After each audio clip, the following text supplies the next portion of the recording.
Since a lot of men are visual creatures, let me walk through what I just made. Why I won't sleep with a man who makes less than $200,000 a year. Men want to do this thing where they want to take your pants off, and that's fine because I want to take my pants off too, but hold on. I am not going to go and get yelled at by a boss and be stressed out and wake up and spend 4 hours a day commuting, 2 hours there, 2 hours back. This is LA. We have traffic just to go and pay that much money in childcare when I could be home with the child. And before you say, oh my God, like you just want to leech off of a man, you're a bum. Babe, this is me in my 2-story apartment here in LA that I pay for by myself. So if I could already make all of this go round alone, why would I want to complicate my life and add you to it? Okay, girl math. Let's get into it, baby.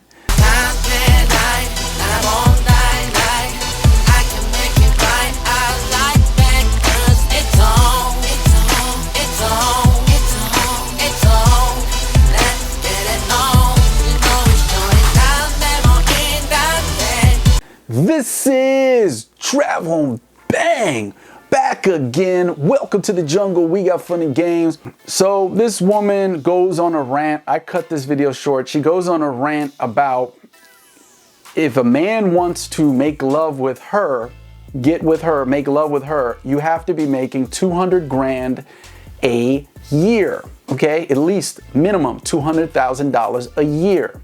Okay, first of all, you know, when I first saw this, I had a knee-jerk reaction. I got emotionally polarized, like a lot of guys.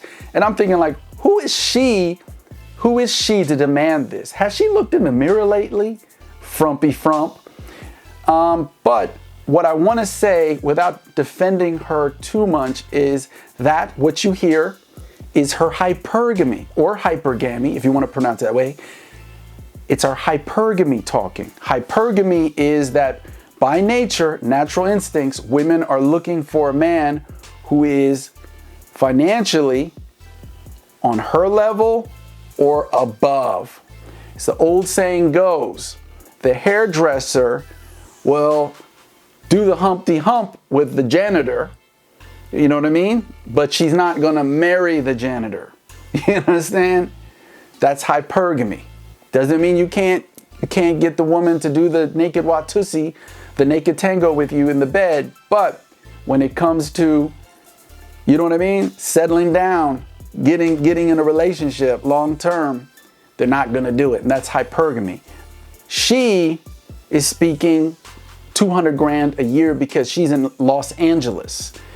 Like, I don't even know this woman is a trust fund baby, meaning her parents left her a lot of money, or maybe she's one of those chicks who works as an executive for Google or a, you know, tech company, but she claims she makes that much or more a year, and that's what a man needs to have if he's trying to get with her, do the Humpty Hump, have children. All this needs to be intact. 200 minimum a year.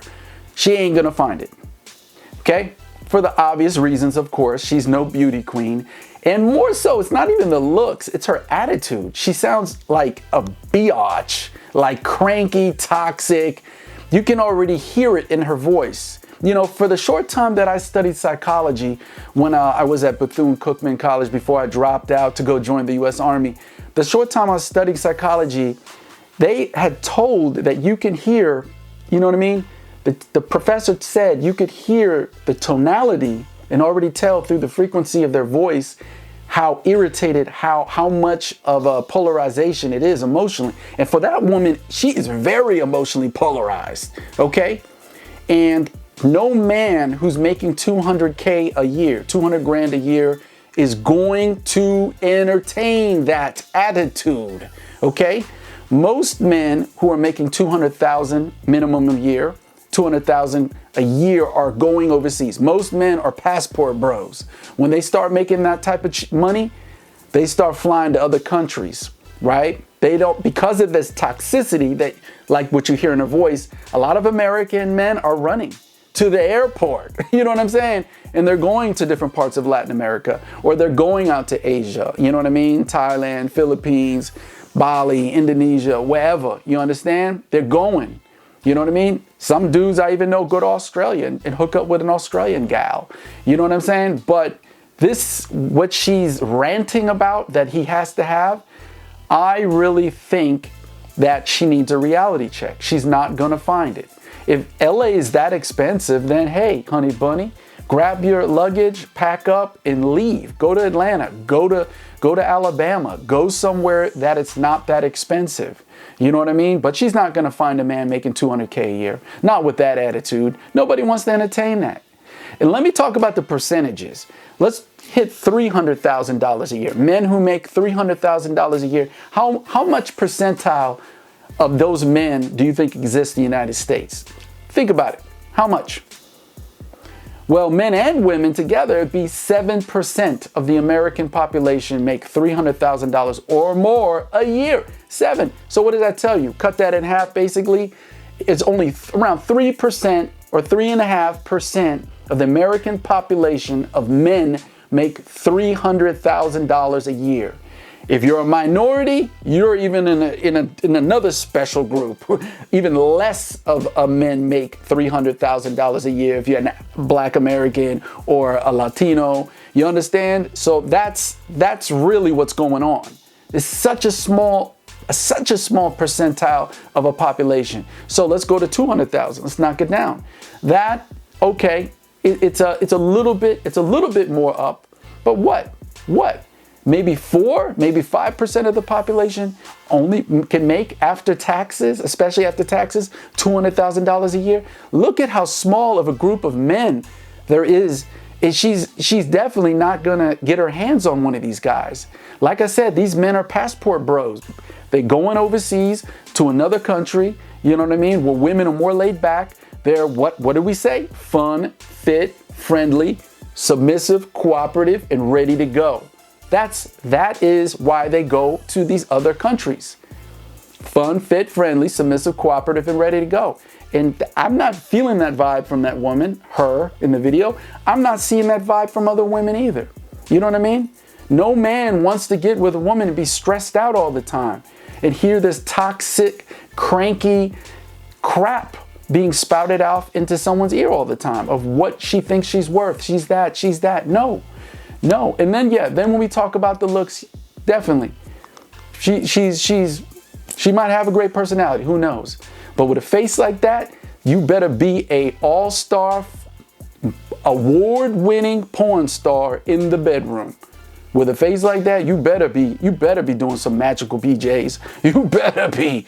You understand? But I don't think so. I can say that she doesn't have to let her intimacy, her sex life go to waste just because she can't meet the guy who has the amount of money she's looking for.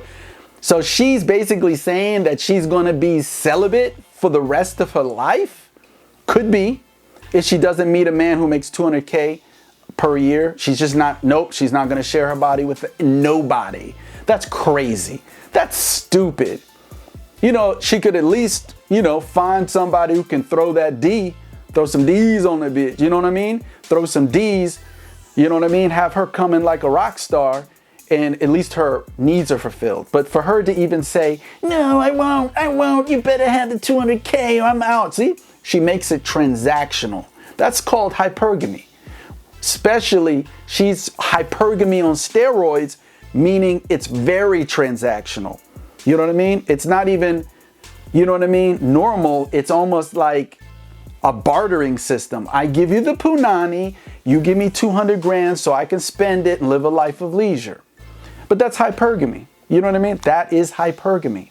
And some women are very hypergamous and some women are normal middle-class hypergamous. They just want, those type of women just want a man who has a good paying middle-class job, who can at least fulfill some of the financial responsibilities and obligations with the money, the wages that he makes. Okay, that's a middle-class hypergamous woman. She doesn't want to be with a brokey or a loser either, but she's realistic. She's like, okay, I just want a man who at least makes 100K a year. And by the way, in this part of the world, I know a lot of people are like 100K ain't nothing. Well, guess what? Only 20% of the American population make 100K a year. 20%, that's still not a lot. That's not like a lot of people. Out of 100, just 20. You understand? But then the women who are hypergamous on steroids because they're staring into their phones all day, seeing the life of luxuries and riches and seeing the women they look up to flying on Lear jets and, you know, flying to Monaco and Saint-Tropez and Dubai and getting diamonds and pearls and all these things bought for them. They see that, and the problem is that now every woman thinks, I want that. A lot of women think, I want that. I deserve that. But you got to be, they have to be realistic at the end. That's just the reality.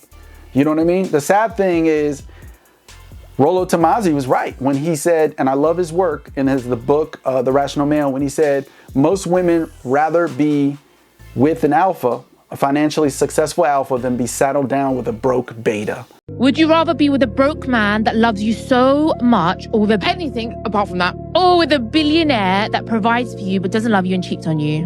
Billionaire. Like, I didn't even have to think about it. Like, obviously the billionaire. Okay, most women rather be with the alpha than be saddled down with the broke beta male, okay? It's just the truth. In the other video you saw where the woman said she'd rather be with the billionaire if she had a choice than the guy who loves her, is faithful, loyal, and is broke. That even when women say, I'm not like that. No, I'll take the loyal broke guy. Women will say that because it sounds nice, but the reality is 90-something% of women, the verdict is in, they'll choose the billionaire. Even knowing that the billionaire has options and he's probably going to have other romantic liaisons through the year without her knowing. You know, and a lot of women throw themselves in the mix. When they're with a man who's very financially wealthy, they even say, hey, you know what? Throw me in the mix. We'll do threesomes together. You don't got to do things behind my back. Those are the smart ladies. They say, hey, it is what it is. Let me throw myself in the mix.